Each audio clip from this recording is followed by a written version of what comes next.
अस्सलामुअलैकुम। मेरो नाम इर्शाद अहमद। मैले सुशीला कर्कीको ट्विट हेरेको छु। त्यो अहिले भन्दैछ मेरो उद्देश्य थिएन कुनै समुदायको माथि टिप्पणी गर्ने। यो कुरा याद राख्नु, जुन पनि नेता कुनै समुदायको माथि टिप्पणी गरेर राजनीति गर्छ त्यो नेता होइन।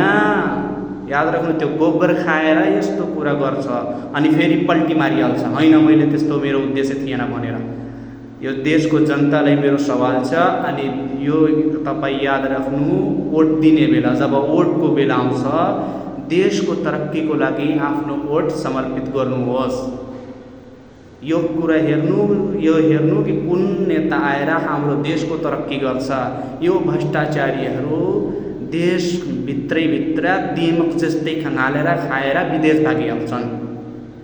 अनि हामीहरूलाई के गर्छन्, जात जातमा लडाएर यो समुदायको ऊ समुदायसँग, ऊ समुदायको ऊ समुदायसँग लडाएर आफ्नो सत्ताको रोटी सेकिन्छन्। ठिक छ, त्यो आफ्नो भोट आफ्नो देशको भविष्यको लागि दिनु होला।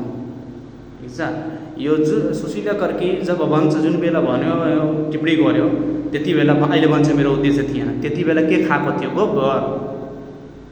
गोबर खाएर त्यस्तो भाषण गर्छन्। यो जेनजीको दिएको उपहार हो। यो कुर्सी अहिले पाएको छ, भिखमा मिलेछ तँलाई। त्यस कुर्सीको आदर गर अनि देश हितमा काम गर, देशको जनताको काम गर, देशको तरक्कीको काम हेर। यो भिडियो मेरो देशको लागि, जय नेपाल। अनि यो भिडियो चाहिँ सेयर गर्नुहोला, सरकारसम्म पुर्याउनुहोस्।